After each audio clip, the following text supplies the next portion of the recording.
Mes chers amis, ces derniers temps, je reçois beaucoup de questions.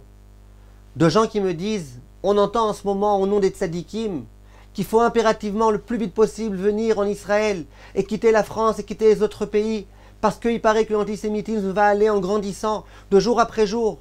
Il y a des gens qui disent, moi je suis sur des groupes WhatsApp dans lesquels je reçois tous les jours. On m'envoie des vidéos dans lesquelles on voit des juifs qui se font maltraiter, qui se font frapper, qui se font agresser.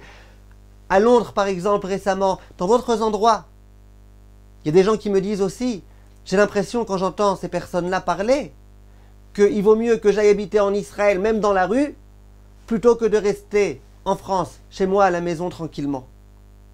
Il y a des personnes qui m'ont dit que ça leur fait des graves problèmes de shlom bayit, parce que la femme, elle est convaincue qu'il faut faire la aliyah parce qu'elle a entendu ceci et cela, et le mari dit hors de question, et c'est la bagarre à la maison. Et il y a des tas de personnes qui sont super angoissées en ce moment. Déjà comme ça, au jour d'aujourd'hui, il y a tellement de gens qui sont en panique, il y a tellement de gens qui sont angoissés. Et là, ça ne fait que rajouter, mais de façon vraiment extrême. Les gens, ils rentrent dans des hystéries. J'aimerais, mes chers amis, vous donner tout de suite mon avis et faites-en ce que vous voulez. Il est écrit dans la Gemara, dans Sanhedrin Tzadikret. On a posé la question à Rabbi Elazar, le grand Rabbi Elazar, un Tana de la Mishnah. Que va-t-on faire pour être préservé des souffrances du Mashiach, des souffrances de l'époque du Mashiach? Le Rav a répondu deux choses. Il faut intensifier l'étude de la Torah et il faut intensifier la Gmilut Chasadim, le fait d'aider les autres, de donner aux autres. C'est tout ce qui est écrit. Un jour, on a posé la question au Chafetz Chaim. Qu'est-ce qu'il faut faire, Kvod Harav, si on veut éviter toutes les souffrances et les difficultés que nous sommes en train de vivre, qui sont les signes de la période pré-messianique? Le Rav a dit, mais qu'est-ce que tu veux que je te dise? Rabbi Elazar, il dit, on a quelqu'un de plus grand que Rabbi Elazar? Rabbi Elazar, il donne le conseil.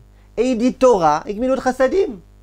Il dit, si tu demandais au Rambam, si tu demandais à Rav Chaim Kanievski, si tu demandais à Rabbi Akiva Iger, qu'est-ce que tu veux savoir? L'opinion de qui t'importe?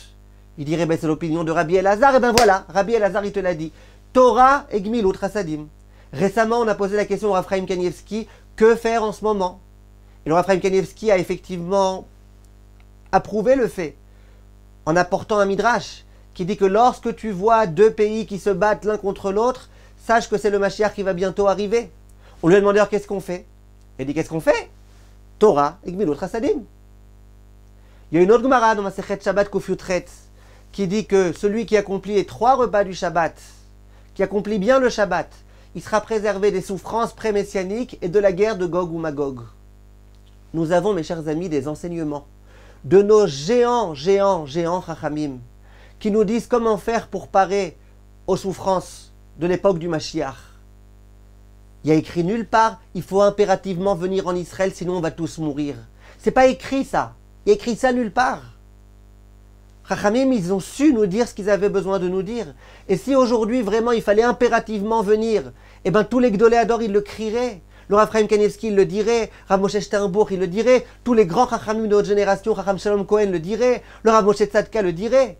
Personne là ne voit une urgence à venir. Les Juifs qui étaient en Ukraine, il y a des grands Chachamim qui leur ont dit dépêchez-vous de venir en Israël. Mais de devoir tous quitter la France tout de suite, parce qu'il y a visiblement, peut-être, la guerre qui va exploser, etc. Personne ne l'a dit pour l'instant. Alors on est quoi? On est des prophètes. On va prendre maintenant des décisions pour les gens. Vous savez c'est quoi faire la aliyah quand on n'est pas prêt? Vous savez tous les périls qu'il y a, tous les disputes qui peuvent y avoir au sein des couples, tous les problèmes d'éducation qui peuvent venir?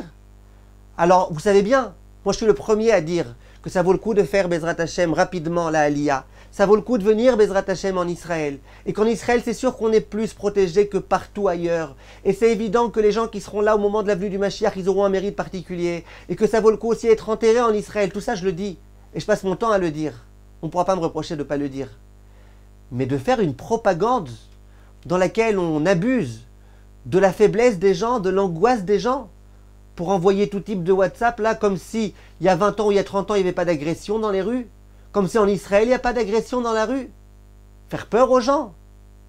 Et employer des termes terribles. Et dire que les gens qui ne font pas la aliyah tout de suite, c'est qu'ils manquent de reconnaissance vis-à-vis d'Akadosh Baruch Hu qui nous a donné la terre d'Israël. Une seconde, on va la faire la Aliyah. Mais une seconde, il faut prendre son temps, il faut bien réfléchir, il faut voir si c'est la bonne chose à faire. Et j'aimerais vous dire, mes chers amis, le Dieu des Juifs d'Israël, c'est le même Dieu que le Dieu des Juifs de France. Et ça, faut pas oublier. Qu'est-ce qu'on croit? Que parce qu'on est en France, Hachem va nous lâcher? Pourquoi on n'est pas juifs, nous? On n'est pas les enfants d'Akadosh Baruch Hu? Hachem, il va essayer de nous lâcher? Hors de question de dire des choses pareilles. Hors de question. Nous sommes juifs partout. Et plus nous accomplirons Torah et Mitzvot, plus nous serons protégés. Et il y a écrit nulle part que le conseil pour parer aux souffrances est de venir en Israël. Alors arrêtons d'inventer, mes chers amis, arrêtons d'inventer. On ne peut pas inventer, on n'est pas plus grand que Rabbi Elazar, on n'est pas plus grand que les Gdolé Israël. Arrêtons un petit peu, mes chers amis. D'autant plus que, et ça j'aimerais vous le dire aussi, mes chers amis, Chachamim nous disent que quand on s'angoisse, eh ben, ça veut dire qu'on perd un petit peu de notre émouna. C'est là que nous sommes le plus vulnérables. Les gens qui sont en train de paniquer, c'est ça qui envoie les problèmes. Les gens qui stressent, les gens qui se disent, mais alors qu'est-ce qu'on va faire là? Imagine qu'on n'arrive plus à venir en Israël et qu'il y ait la guerre et qu'on ferme les frontières. Tout ça, ça conduit au mal. Ça conduit aux souffrances. Et ça, j'avais fait un cours sur la pensée positive dans lequel j'avais amené des tas de preuves que si tu penses mal, si tu penses que ça va mal se passer, ça se passera mal. Le Pélé Yoetz, il dit, même si ce n'était pas prévu se passer mal, à cause de ta pensée négative, ça risque de devenir mal, de devenir négatif.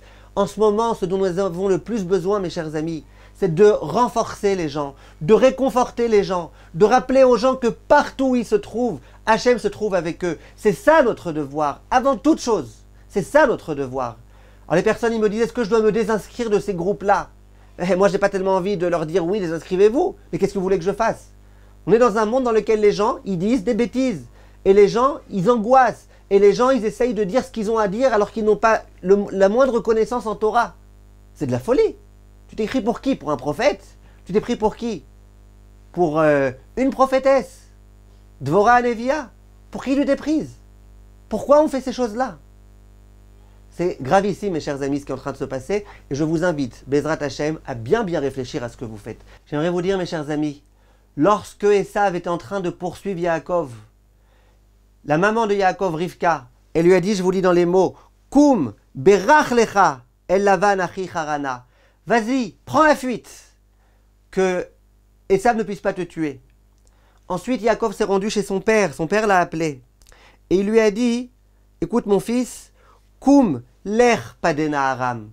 Lève-toi et va à Padena Aram. Il lui a pas dit prends la fuite. Il lui a dit va à Padena Aram. Donc les propos des parents a priori se contredisent. La mère elle dit lève-toi et fuis, alors que le père il dit va tranquillement. Et le pire c'est quoi? C'est que Vaishma Yaakov el aviv et elimo. Yaakov a obéi aux propos de son père et de sa mère. Vayeler Padena Aram. Et il a été à Padena Aram. Donc on voit ici qu'a priori, c'est bizarre, parce que le père il dit quelque chose, la mère elle dit quelque chose, lui finalement qu'est-ce qu'il fait? Eh ben, vayeler, il va, il prend pas la fuite, il va pas s'enfuir, il va tranquillement. Et on nous dit que ce faisant, il a obéi aux propos de son père et de sa mère, mais c'est bizarre. Sa mère c'est pas ce qu'elle lui a dit, elle lui a pas dit d'aller, elle lui a dit de foncer. Vient le Imre Emet, et il dit quelque chose de très intéressant. Il dit Behemet, qu'est-ce qu'il a fait? Yaakov Avinu, il a écouté ses parents. Il a écouté les propos de sa mère. Quand il est parti, il est bien parti parce qu'il devait fuir. Il devait s'enfuir, donc il est parti. Mais comment il est parti?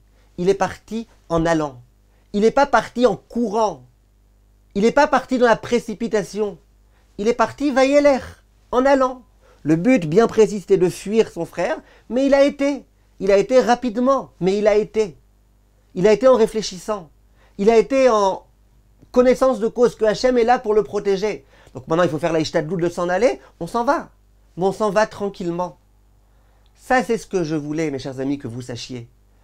Dans notre situation, dans cette période-là pré-messianique, évidemment, toute personne qui peut procéder à la Aliyah, qui a la possibilité, et qui peut demander conseil aussi à ses rabbanim, et comprendre que c'est la bonne chose à faire, eh bien, que ces personnes elles fassent la Aliyah, mais de façon réfléchie. Il n'est pas question maintenant de rentrer dans une panique, de prendre le premier avion et de dire les affaires, c'est pas grave, de toute façon le Mashiach qui vient, de toute façon c'est la guerre mondiale, pourquoi? Vous voyez, un petit peu de bruit, il y a quelques pays qui se battent les uns avec les autres, et ça y est, on a déjà l'impression que c'est la guerre mondiale. et que si c'est la guerre mondiale, alors il vaut mieux rapidement être en Israël, et qu'on ne sera pas protégé si on est en France.